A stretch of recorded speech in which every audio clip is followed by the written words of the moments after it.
幾次片係講整沙兜同埋整其他嘅麵包。今日咧，我想拍一段片咧，主要就係講沙兜嘅 final shaping， 即係點樣去整個最後成型。咁因為咧麵包啊沙兜嘅 final shaping 咧有好多方法都好正嘅。咁我都試過好多方法啦。咁我就覺得呢家我用呢個方法係暫時我覺得效果係最好。咁因為 final shaping 做得好唔好咧，都幾影響入焗爐之後嗰個 oven spring 同埋佢嗰個即係 ear， 即係嗰啲裂。嗰啲裂口靚唔靚啊？個包法喺入焗爐之後升得靚唔靚咧，都幾受個 final shaping 嘅影響嘅。咁所以今日咧，我拍呢段片就好慢、好詳細咁講 final shaping。咁我整咗2個沙兜，詳細嘅用幾多份量咧，我寫喺個 description 度啦，我唔喺呢度再講啦。而因為已經做咗5個 stretch and fold， 亦都做咗擺1個半鐘頭第一次發酵啦。咁而家我會做就係 pre-shake。咁咧我就首先就落啲粉啦，喺個包面啦。咁因為 pre-shake 咧，其實我最主要都係令到佢個表面，其實一路我做嗰啲 stretch and fold 咧，都係令到佢表面增加表面嘅面積個 tension， 一路都係整個靚嘅面嘅。咁而家 pre-shake 都係呢個方向嘅啫，陣間整啲粉喺個面先啦，個板面先。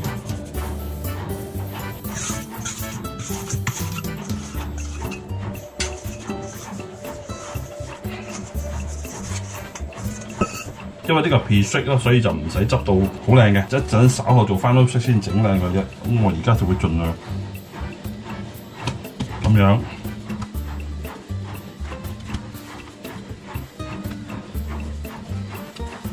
咁就唔會做到好實嘅。初步做咗一個咁嘅長條形先，擺翻落去。再滲少少粉，我整咗2個包嘅，所以我做多個，咁我可以睇清楚啲啦。又係滲少少粉喺面 ，dust 個做嘢嘅台面。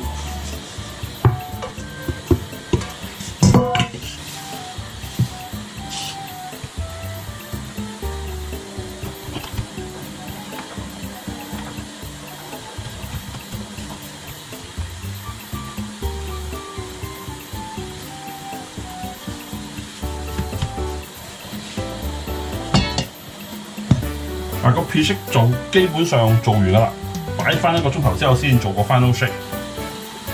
咁 pre-shake 完，而家啲麵粉 rest 緊啦，咁我準備定啲 Bunsen basket， 一陣間就去做 final shake 之後就做最後嗰個 proofing。我而家整呢個兜車係成600 gram 㗎嘛，以往咧我以前就用呢一個 size 㗎，30 cm 長嘅 Bunsen basket。咁但係經驗話俾我聽，就如果來咗個大啲長啲嘅 Bunsen basket 咧，有個唔好處咧，個包會係用盡個位啦，佢發酵嘅時候 second proof， 反而個包就唔係咁脹卜卜喎。反而佢向長咗啦，闊咗發展，唔係話咁，因為你而家係想個包做出嚟焗嘅時候，越升得高就越靚啦，喺中間爆得開，爆得最靚啦。咁但係佢向長咗、闊咗咧，反而出嚟嘅效果冇咁靚。咁後來我就改咗唔用呢啲班呢隻啦，我反而用一隻細少少嘅 Bunsen basket， 呢一個咧就係28 cm 長嘅。咁我覺得呢個28 cm 出嚟嘅效果好正。有以往嘅做法咧就係、亦都出邊有，其實有好多人做法都係咁呢種做法㗎啦。咁我覺得 OK 嘅，就係喺呢度揼麵粉啦，揼啲rice flours 啦，整完個兜之後咧，就係、個包嘅面向裏邊。個封口個燒個位就向上，咁然之後就成個就 second proof， 咁跟住到焗嘅時候就倒出嚟，解一解佢，咁啊然之後就將佢入焗爐啦。不過後來我又見到有人用呢個方法，我又嘗試用呢個方法，出嚟嘅效果又幾好。一嚟容易啲處理啦，二嚟咧唔使洗個籃啊，因為你每次整咗好多麵粉落去，其實你要洗噶嘛，即係你燉走啲麵粉，佢黐晒麵粉喺度，咁每次都要洗，又吹翻乾佢啲籃，你吹佢唔乾又會發毛。咁所以咧，我後來就用咗另外一個方法，我又覺得呢個方法出嚟嘅效果相當唔錯喎。咁所以我就一路都沿用呢個方法。咁你可以試嘅，即係你都可以用翻 dust 啲粉落去，我冇所謂嘅，得㗎，兩個方法都得㗎。咁我而家呢個方法就係咁，揾啲牛油紙，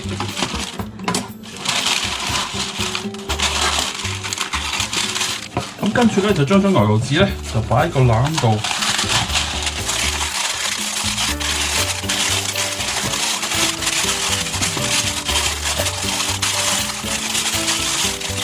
咁啊，2個籃都係用咁嘅方法去準備佢。咁今次呢2個沙兜咧，主要嘅麵粉就係嚟用呢兩隻啫。一個咧純係白麵粉，咁就係呢一隻韓國嘅高筋白麵粉。咁呢隻用過好多次啊，相當唔錯，有抵用。咁另外一個咧就有100 gram 係用咗呢一隻英國嘅 mixed grain 嘅麵粉，餘下嗰啲就用呢一隻韓國麵粉啦。Pre-shake 之後1個小時，望一望啦，發到好大啦，冇問題啦。咁而家可以 final shape。咁首先就係灑啲粉喺我做嘢張台啦。灑啲粉落去個麵團啦，攞個麵團出嚟啦。咁咧，其實我之前真係頭先都講，我做咗好多 final shake 嘅方法。咁我最近年呢個方法，我覺得係個效果係最好嘅。咁首先要足夠嘅麵粉啦，唔好俾佢黐啦。咁呢一邊覆過嚟，呢一邊都覆過去。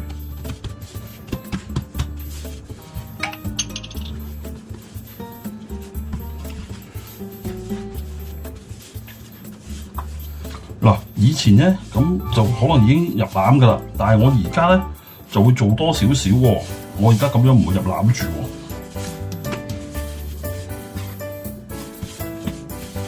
嗱，呢個接口啦，我覺得咁樣做咧係做出嚟個效果最好嘅，咁所以我就用而家呢個方法啦。個 oven spring 係最靚嘅。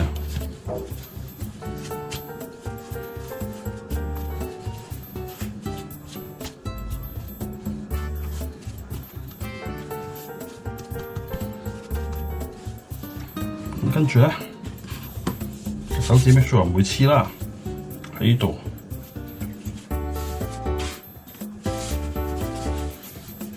一路撳佢推。如果黐嘅就隻手 make sure 啲粉唔會黐啊，撳推撳推。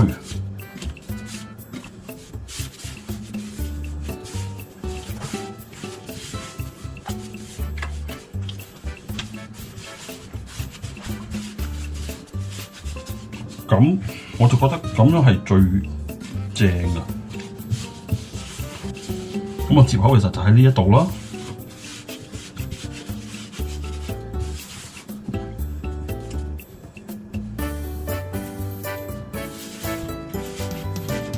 咁跟住咧，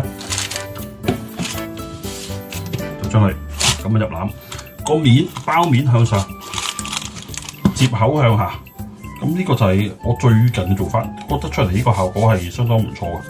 咁我另外一個整埋佢先，灑啲粉喺個面啦。呢一個同頭先嗰個咧係有少少分別嘅，因為呢一個咧都係600 gram， 但係咧我裏邊加咗100 gram 嘅 multi seed 啊，即係會多啲籽嘅 multi grain 咁嘅麵粉，就唔係純白麵粉。另外一個咧就係600 gram 就係白麵粉，咁所以嗰一個咧係鬆軟少少嘅。嗱，一樣啦，首先喺度拉過嚟少少，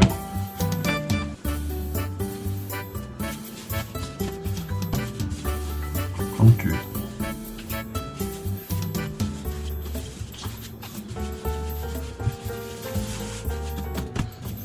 然後再將佢接一接佢，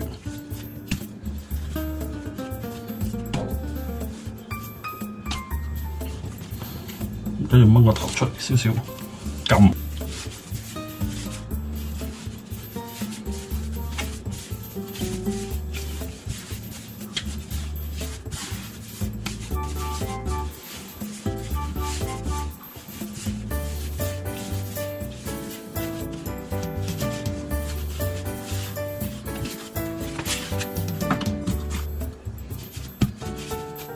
你見個包其實個形好挺喎，個 shape 好正嘅喎，係咪？好堅實嘅喎，嗱，即刻睇下，好實淨喎個 shape。呢個 final shape 嘅方法出嚟效果好好嘅，又係啦，將佢咁樣，兩個包搞掂啦。咁我就會用呢一塊咁樣嘅跟呢個籃嚟嗰個咁樣嘅麻布咧，咁冚住佢，就成個擺落雪櫃。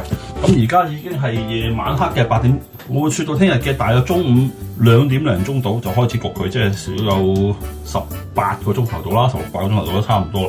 嗱，順帶一提啦，入雪櫃嘅時候咧，又係有好多唔同嘅理論嘅。咁有啲就會用膠袋笠住佢保濕，我自己就簡單嘅，因為我就算以前即係譬如我而家唔用呢個牛油紙嘅方法，直情用個籃直接將個面向下嗰種方法咧，我都唔揾膠袋包嘅，我都係揾呢個笠住佢就入雪櫃噶啦。經過啲好多罅隙，雪到佢個面係會較包為乾身少少。我覺得冇問題嘅，因為嗰啲乾身少少反而令到個包嘅型更好。我就從來未試過話乾到咧好硬啊，焗完出嚟之後唔脆啊，咬唔到啊，或者佢好乾所以令到佢發唔到。其實唔會，反而我反而覺得咧，就佢個面乾咗少少，形成一個 crash 嗰個皮咧，就更加係保持呢個型添。咁同埋到時因為咁冚住咁雪，聽日呢度冇錯係會硬咗少少嘅。咁我到時戒一刀嘅時候咧，呢啲皮係比較硬，中間佢戒咗之後咧，佢係軟噶嘛。咁所以一入焗爐咧，佢個 oven spring 就會好正，喺呢個位嘣咁爆開。咁所以我就簡單啦，我就唔會揾膠袋揾一粒，我就咁冚住佢，我就兩個包入雪櫃。咁兩個兜就雪咗 overnight 啦。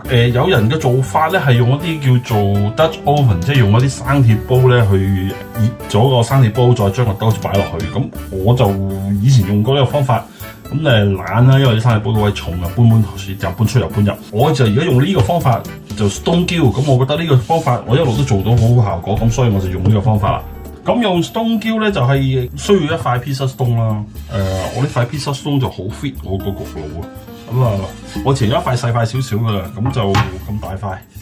咁但係我後來覺得呢塊大塊啲好用啲。呢一塊喺淘寶買㗎咋，好平啊！呢塊100蚊到㗎咋。咁以前嗰塊咧就喺外國訂翻嚟啊，嗰塊係貴啦，嗰塊成300幾蚊。咁但係嗰一塊其實我都發現都係 Made in China 嘅啫。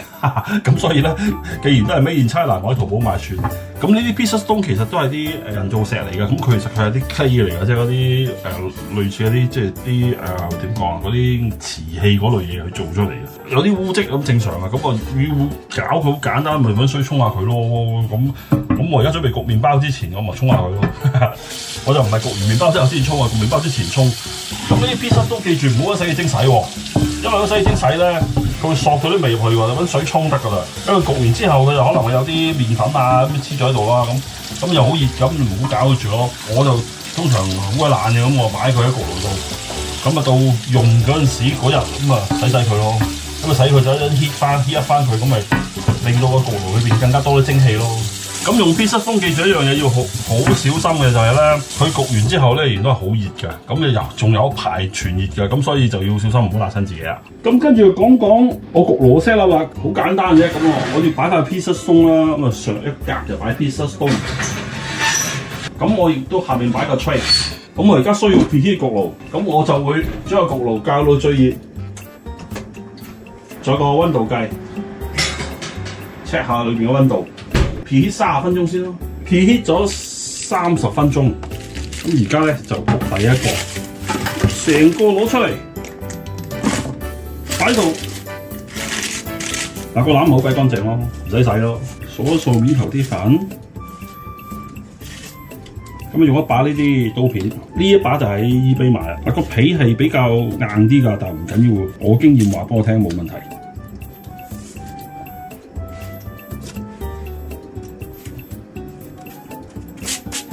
擠濕個面佢，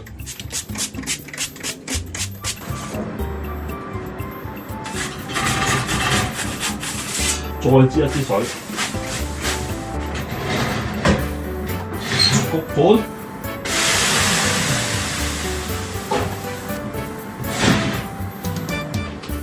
咁我咧跟住就會淨係開下邊嘅發熱線，仍然係最熱15分鐘。咁我焗爐最熱大約係260度到啦。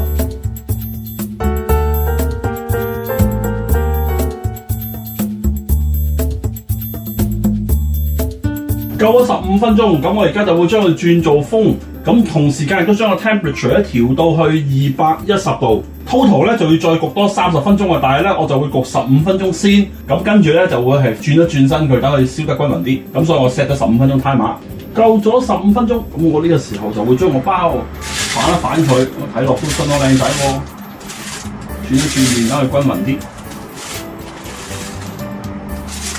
咁啊再焗多15分鐘。夠鐘啦，咁啊攞個包出嚟，哦靚仔，咁我包而家就相當熱，咁啊睇睇到咧個 oven spring 好靚喎，咁亦都睇到個耳仔好靚喎，啲聲又好正喎，就要擺下佢先。咁同埋咧，我又撇翻個焗爐，咁啊將焗埋另外一個啦，搞埋另外一個。呢一個就係嗰個有加咗100g 嘅，即係溝咗100g嘅 multi-grain 嗰個落去啦。掃一掃走質跟啲麵粉啊，但我 shake hold 得好好嘅，即係完全唔見佢會向兩邊走嘅。咁就一樣係咁解啦，一刀又係噴水。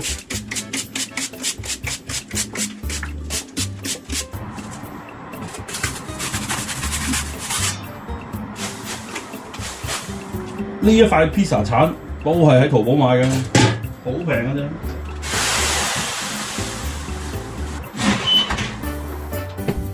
一樣只係開下面廢線，15分鐘。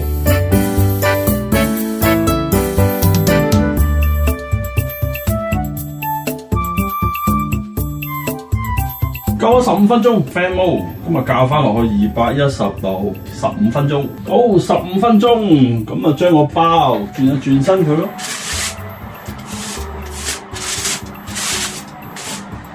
多15分鐘，夠鐘啦。哦，靚仔，另外一樣咁靚喎，一樣係 oven spring 爆得好靚，同埋隻耳仔又係好靚。哇，幾靚嘅耳仔 ，oven spring 都爆得好靚喎，慳翻凍佢先啦。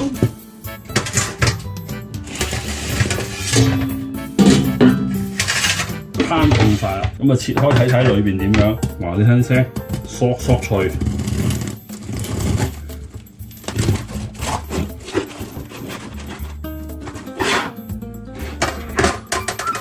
咁啊，相當之靚啦！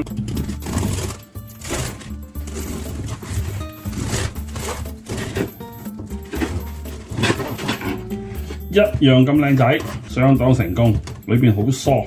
呢啲咁樣嘅即係窿嘅 size 咧，就係我自己中意嘅 size 咯。因為有啲就好大嘅，我就唔中意太大，因為太大你搽唔到嘢噶嘛，你搽啲牛油啊，搽啲 jam 咁 hold 唔到嘅。太細又唔好，太細密嗰頭咧又會好 heavy 咯。咁呢個 size 我自己就最中意呢個 size 啦，咁啊相當之好啦，非常成功。